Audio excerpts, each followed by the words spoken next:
روایت یوں کی جاتی ہے کہ یوسف علیہ السلام کے گم ہونے کا سبب یہ تھا کہ ایک دن حضرت یعقوب علیہ السلام نے کسی کی ضیافت کی تھی۔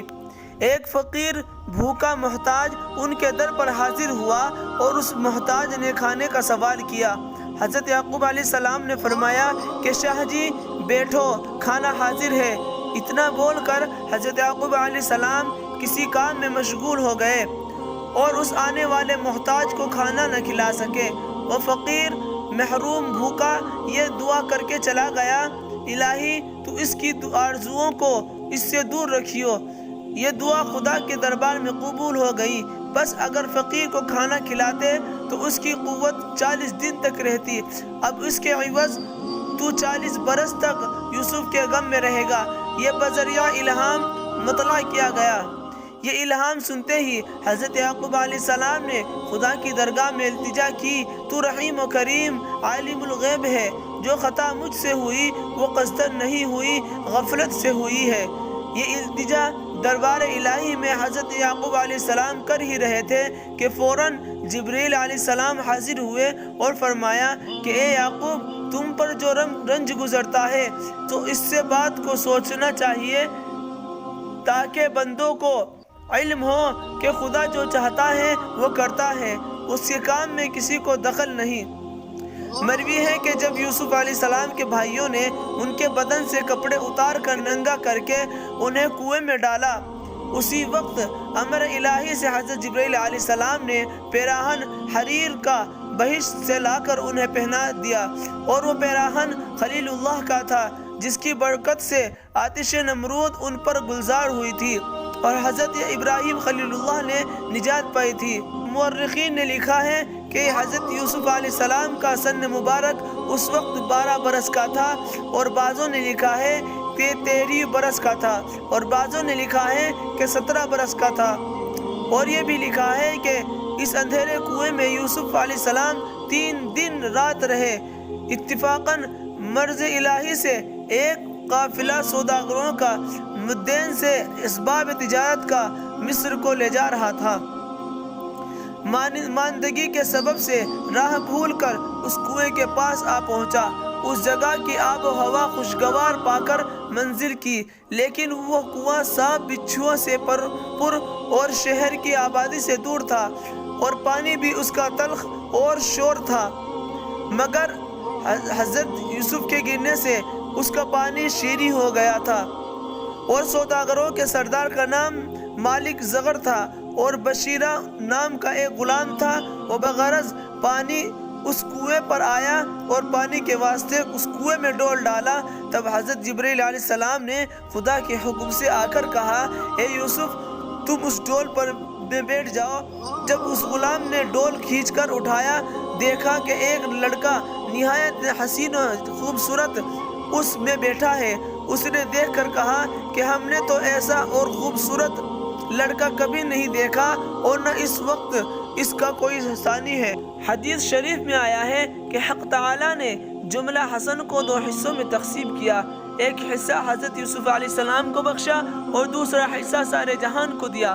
سوداگروں نے جب اس کی صاحب جمال و کمال صورت دیکھی تو وہ پوچھنے لگے کہ تم کون ہو، بنی آدم ہو یا فرشتے؟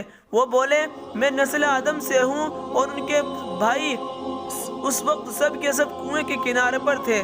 یہ شور و غل سن کر ان کے پاس آئے۔ یوسف علیہ السلام کو انہوں نے دیکھا، تب وہ بولے کہ یہ غلام ہمارے گھر کا ہے، مارے ڈر کے گھر سے بھاگ کر اس کنویں میں آ گرا ہے۔ حضرت یوسف علیہ السلام نے جب جھوٹی بکواس سنی تو چاہا کہ کچھ بولے۔ ان کے بھائی شمعون نے عربی زبان میں کہا کہ تم ان سے کچھ کہو گے تو جان سے مار ڈالوں گا۔ پھر حضرت یوسف علیہ السلام نے خوف کی وجہ سے ان سے کچھ نہ کہا۔ مالک بن زغر نے ان کو سوداگروں کے قافلے میں لے جا کر چھپا دیا۔ لوگوں نے اپنے سردار سے پوچھا کہ یہ کون ہیں اور کہاں سے آئے ہیں؟ پھر لوگوں نے حضرت یوسف علیہ السلام سے پوچھا کہ تم ہی بتاؤ کہ تم کون شخص ہو اور کہاں سے آئے ہو؟ سردار نے سوداگروں کو جواب دیا کہ یہ بہت قیمتی متاع ہے۔ دوسرے دن ان کے بھائیوں نے ان سوداگروں سے جا کر کہا کہ اس غلام کو ہم بیچیں گے۔ مالک بن زغر نے کہا، میں اس کو خرید لوں گا، لیکن اس وقت صرف میرے پاس 18 درہم ہیں، مصر کے ہیں، اور وہ درہم خرید و فروخت میں چلتے بھی نہیں ہیں، تم اگر چاہو تو لے لو۔ بس اس قافلے کے سردار نے وہ درہم ان کے حوالے کیے، اور ایک لطف یہ ہے کہ مصر کے 2 درہم کنعان کے 1 درہم کے برابر ہے، اور اس حساب سے کنعان کے صرف 9 درہم ہوتے ہیں۔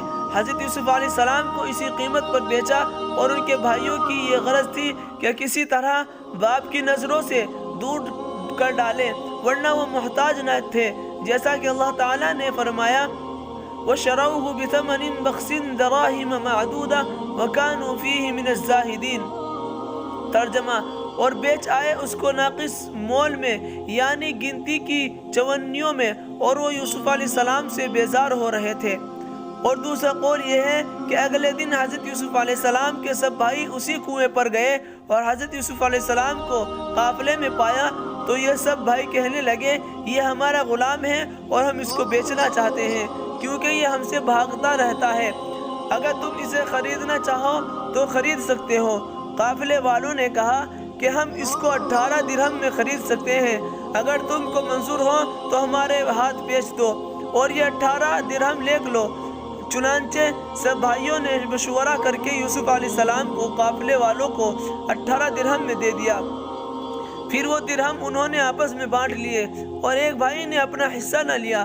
پھر یوسف علیہ السلام کو آگے جا کر مصر میں قافلے والوں نے بیچا، لیکن اللہ تعالیٰ نے صرف 1 مرتبہ بیچنا صریحاً بیان فرمایا، اور پھر پردہ پوشی کے لیے دوسری مرتبہ نہیں فرمایا، لیکن اشارے سے معلوم ہوتا ہے کہ سستے مول تو پہلی مرتبہ ہی بیچا گیا۔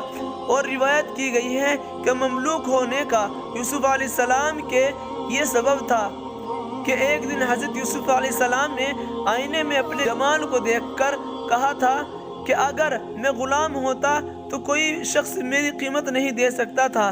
حضرت یوسف علیہ السلام کے حسن و جمال کا یہ عالم تھا، بوجہ لطائف و نزاکت جو چیز بھی وہ کھاتے گلے سے اترتی ہوئی نظر آتی تھی۔ جب یہ حسن و جمال اپنا دیکھا تو فخر سے کہا، اگر میں غلام ہوتا تو کوئی میری قیمت نہ دے سکتا۔ جب اپنے دل میں یہ تصور کیا تو باری تعالیٰ کو ناپسند ہوا، اسی کی پاداش میں ان پر عذاب آیا، اور ان کو بتایا گیا کہ اے یوسف، تم نے بڑی شیخی کی بات کی، ایسی بات کہنا نبی کی شان سے بعید ہے۔ نبی میں غرور و فخر نہیں ہوتا، وہ اپنے غرض منصبی کے بجا لانے میں ہماتن مصروف رہتا ہے تاکہ مخلوق خدا کو ہدایت ہو۔ اور اے یوسف، تم نے تو فخر یہاں تک کیا کہ اپنی صورت آئینے میں دیکھ کر خود ہی اپنی قیمت ٹھہرائی، اور تم نے اپنے حقیقی مصور کی طرف کچھ بھی خیال نہ کیا، اور یہ اسی کا نتیجہ ہے جو تو نے فخر کیا کہ دیکھ اب تجھ کو کیسا غلام بناتا ہوں اور کتنی معمولی قیمت پر فروخت کراتا ہوں، تاکہ لوگ دیکھیں کہ ایسی صورت اور اتنی تھوڑی قیمت پر فروخت ہو رہی ہے۔ دوسرا سبب یہ ہے کہ سلطنت مصر کی ان کی تقدیر میں لکھی جا چکی تھی، اور یہ دنیا کا دستور اصول ہے کہ جب تک کسی کی خدمت نہ کرے اس وقت تک خادموں کی قدر وہ کیا جانے، اور پھر وہی خادم کسی وقت مخدوم کہلاتا ہے۔